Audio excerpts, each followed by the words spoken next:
الحمد لله والصلاة والسلام على رسول الله وعلى آله وصحبه وعلى وبعد۔ رسول اللہ صلی اللہ علیہ وسلم نے فرمایا ان لبیوتکم عمارا، تمہارے گھروں میں جن بھی رہتے ہیں، جن بھی تمہارے گھروں میں رہتے ہیں، پھر ان کے اور ہمارے درمیان کوئی معاہدات ہوئے ہیں، ان کے تحت جو چلے گا وہ ان کی شر سے بچا رہے گا، اور جو ان معاہدات کی پاسداری نہیں کرے گا اس کو پھر وہ نقصان دے سکتے ہیں۔ تو ان کے ساتھ جو ہماری باتیں طے ہیں اللہ کی طرف سے، وہ یہ ہیں کہ جو ہمارے بیڈ روم ہیں ان میں ان کے نیک جن رہتے ہیں، اور جو ہمارے واش روم ہیں ان کے برے جن ان میں رہتے ہیں۔ اللہم انی اعوذ بک من الخبث والخبائث، خبیث مذکر جن اور خبیث مؤنث جنات، ان کی شر سے ہم پناہ مانگتے ہیں واش روم میں جاتے ہوئے۔ تو یہ لوگ جنگلوں میں ہوتے تھے اور جنگلوں میں جاتے وقت یہ دعا پڑھی جاتی تھی۔ اب ہم ان کو اپنے گھروں میں لے آئے ہیں۔ ہمارے بچپن میں باہر مین گیٹ کے پاس واش روم بنایا جاتا تھا کہ بھئی وہ گھروں سے کمروں سے دور ہو، سارا صحن کراس کر کے جاؤ تو واش روم ہوتا تھا۔ اور ہماری نئی نسل نے ان سے اور پیار کیا اور ان کو بالکل اپنے برابر کمرے کے ساتھ جوڑ دیا، تو اور ساتھ ہی اس کو اتنا خوبصورت بنا دیا کہ وہ احساس جاتا رہا کہ اس میں کوئی خبیث جن رہتے ہوں گے، اور اس میں پنکھے لگا دیے اور اس کو آرام دہ بنا دیا، اور اس میں ڈیکوریشن لگا دی، اور جناب پھر اسی میں ہی الماری بنا دی، اسی میں کپڑے بھی لٹکا دیے، اور اسی میں برش بھی رکھ دیے، اسی میں پیسٹ رکھ دی۔ تو گویا کہ ہم نے ان کے ساتھ شراکت داری کر لی کہ تم یہاں رہتے ہو نا تو ہم نے بھی یہاں رہنا ہے، ہمارا بھی یہاں سسٹم ہے بھائی پورا۔ تو اب جب آپ دشمن کے کمرے میں اپنے کپڑے رکھ دیتے ہو تو وہ ہو سکتا ہے اس کے ساتھ اپنا استنجا کرتا ہو سکتا ہے آپ کے کپڑوں کے ساتھ وہ ناک صاف کرتا ہو، مطلب جب اس کے کمرے میں پڑا ہوا ہے تو کیا ہے اس میں؟ نبی صلی اللہ علیہ وسلم فرماتے ہیں کہ وہ خبیث ہیں، تو خبیث سے آپ کو کیا توقع ہو سکتی ہے؟ تو ایک تو یہ چیزیں وہاں نہیں ہونی چاہیے آپ کی۔ البتہ اگر کسی اندر الماری میں بند ہے تو یہ حدیث میں آتا ہے کہ شیطان بند دروازہ نہیں کھول سکتا، اور بند برتن کو وہ نہیں کھول سکتا۔ اگر آپ نے برتن ڈھانپا ہوا ہے تو وہ کھول نہیں سکتا۔ رسول اللہ صلی اللہ علیہ وسلم فرماتے ہیں کہ بسم اللہ پڑھ کر اگر آپ برتن کھولو اور کھانا نکال کر پھر بند کر دو، اور بسم اللہ پڑھ کر دروازہ کھولو اور آپ اندر آ جاؤ دروازہ بند کر دو، تو شیطان اپنے چیلوں سے کہتا ہے اس گھر میں نہ آج آرام ملنا ہے اور نہ اس گھر میں آج کھانا ملنا ہے، کیونکہ بسم اللہ پڑھ کے یہ بندہ گیا ہے اور دروازہ اس نے بند کر لیا ہے، اور بسم اللہ پڑھ کر اس نے برتن کھولا ہے اور برتن بند کر دیا ہے۔ اب اس گھر میں نہ کھانا ملے گا نہ رات گزارنے کی سہولت ملے گی، اور اگر اس میں بے احتیاطی کی جائے تو اس کو کھانا بھی ملتا ہے، رہائش بھی ملتی ہے، اور پھر کپڑا اتارتے وقت احتیاط کی جائے۔ آپ کسی مقصد کے لیے کپڑا ہٹائیں، بسم اللہ پڑھ کر اتاریں، بسم اللہ پڑھ کر پہنیں، تو شیاطین آپ کو دیکھ نہیں سکیں گے، حتیٰ کہ نیک جن بھی آپ کو دیکھ نہیں سکیں گے۔ اور ہمارے ہاں نہ یہ باتیں بتائی جاتی ہیں اور نہ ان پر عمل کیا جاتا ہے۔ تو اب ایک نوجوان لڑکی یا لڑکا وہ بے لباس ہوتا ہے بند کمرے میں، بند کمرے میں وہ سمجھتا ہے مجھے کوئی نہیں دیکھ رہا، اور اس نے بسم اللہ نہیں پڑھی تو اس کو تو وہ دیکھ رہے ہیں۔ اب اگر عورت ہے تو اس کے لیے مذکر فتنہ ہے، اور اگر مرد ہے تو اس کے لیے مؤنث فتنہ ہے۔ تو اگر آپ مرد ہیں، نوجوان ہیں، تو ان کی مؤنثات کے لیے فتنہ ہے، اور اگر آپ لڑکی ہیں تو ان کے مذکروں کے لیے آپ فتنہ ہیں۔ تو جب آپ بے لباس ہوں گے اور وہ بند کمرے میں ہوں گے تو وہ کوئی بھی شرارت کر سکتا ہے، شریف بھی شرارت کر سکتا ہے، ہاں شریف بھی شرارت کر سکتا ہے جب دیکھے کہ بالکل بے لباس بیٹھا ہوا ہے یا بیٹھی ہوئی ہے۔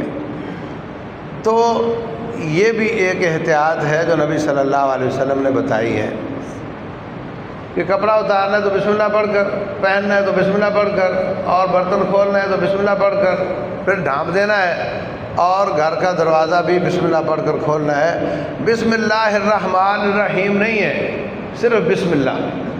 بسم اللہ الرحمن الرحیم قرآن کی سورت پڑھتے وقت پڑھنی چاہیے، باقی تقریباً تمام مواقع پر کھانا کھاتے وقت بھی بسم اللہ کافی ہے۔ اور اسی طرح ایک احتیاط ہے کہ مغرب اور عشاء کے درمیان شیاطین بازاروں میں زیادہ ہوتے ہیں، تو اس وقت چھوٹے بچوں کو باہر نہ جانے دو۔ اگر جانا ہے تو بڑا آدمی اس کو ساتھ لے کر جائے۔ تو یہ بھی احتیاط ہے، اور ہمارے ہاں اس میں بھی کسی قسم کی کوئی احتیاط نہیں کی جاتی۔ اور رسول اللہ صلی اللہ علیہ وسلم نے فرمایا مغرب سے لے کر فجر تک تمام ایسے برتن جن پہ ڈھکن نہیں ہے ان میں بیماری پڑ سکتی ہے، ان میں بیماری پڑ سکتی ہے۔ ہم دیکھتے ہیں کہ اکثر ہوٹلوں کے برتن کھلے ہوتے ہیں، جہاں سے وہ ڈال کر دیتے ہیں وہ کھلے ہوتے ہیں۔ کوئی ایسا ہے جو اوپر ڈھکن رکھتا ہے، یا وہ شیشے کے اندر رکھے ہوتے ہیں، ورنہ اکثر کے کھلے ہوتے ہیں، ان میں بیماری پڑ سکتی ہے۔ ان احتیاطوں میں ایک احتیاط یہ بھی ہے کہ رسول اللہ صلی اللہ علیہ وسلم نے فرمایا شیاطین یا پورے ٹوٹل نیک اور برے جن سب کے سب ان کی خوراک آپ لوگوں کی چھوڑی ہوئی ہڈیاں ہیں۔ جب آپ کھانا کھا لیتے ہیں ہڈی رہ جاتی ہے، بالکل بھی اس کو صاف کر دو تو اللہ تعالیٰ جتنا پہلے گوشت تھا اس سے بھی زیادہ گوشت اس کو لگا دیتا ہے۔ اور زاد و اخوانکم من الجن، وہ تمہارے جن بھائیوں کی خوراک ہے۔ اب نبی صلی اللہ علیہ وسلم نے اس سے استنجا کرنے سے منع کیا ہے۔ مٹی کے ڈھیلے سے استنجا کرو، مگر ہڈی کے ساتھ استنجا نہ کرو، اور گوبر اور لید کے ساتھ بھی استنجا نہ کرو۔ تو مجھے ایک حدیث یاد آ رہی ہے، شاید اس میں ہے کہ یہ گوبر اور لید ان کے جانوروں کی خوراک ہے، اور ہڈیاں اور ان پر لگا ہوا گوشت ان جنوں کی خوراک ہے۔ تو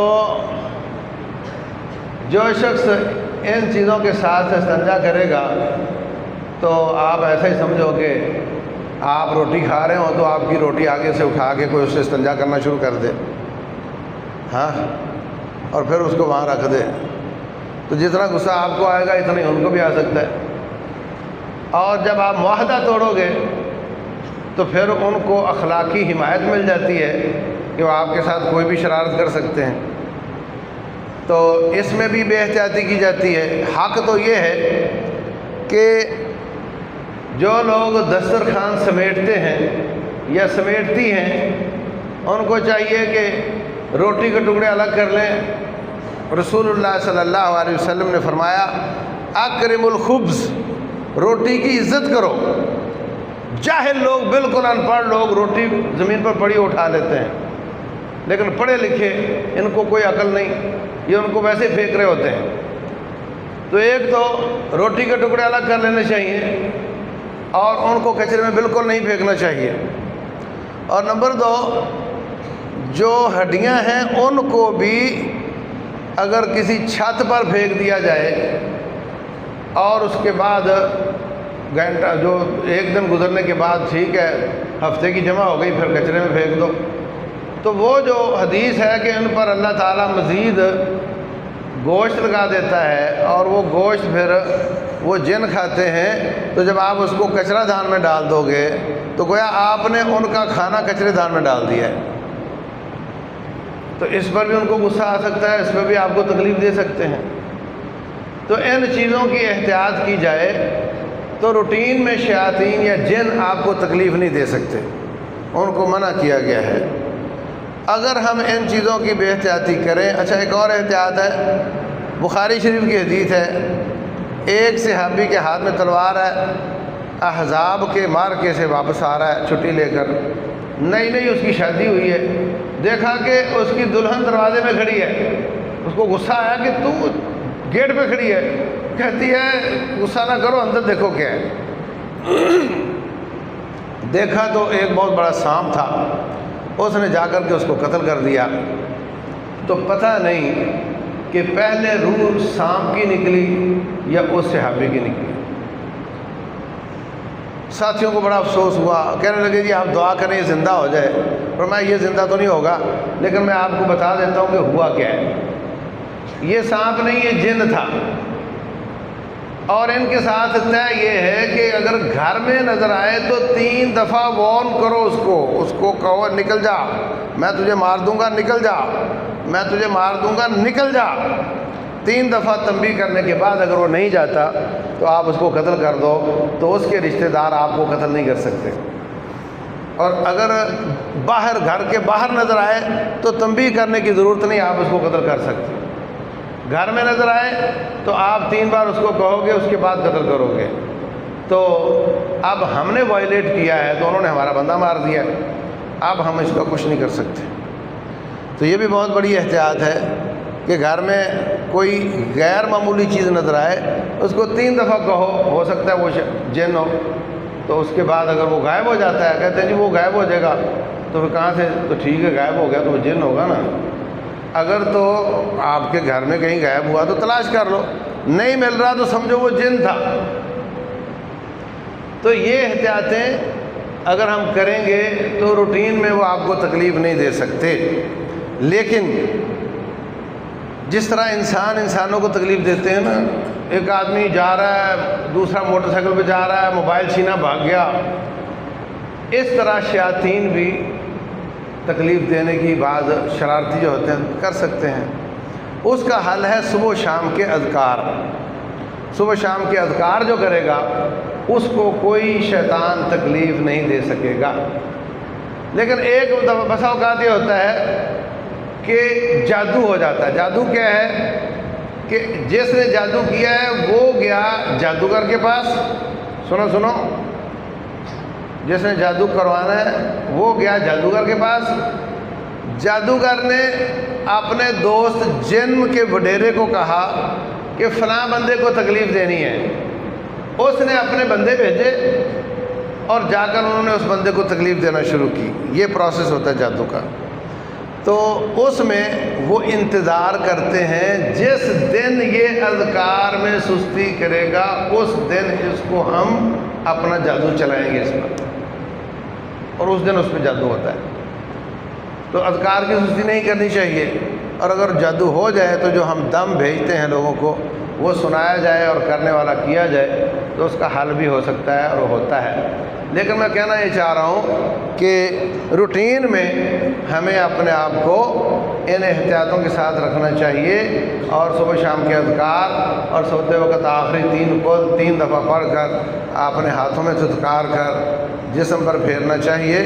تو اس سے انشاءاللہ آپ بہت زیادہ مصیبتوں سے بچ سکتے ہیں۔ واللہ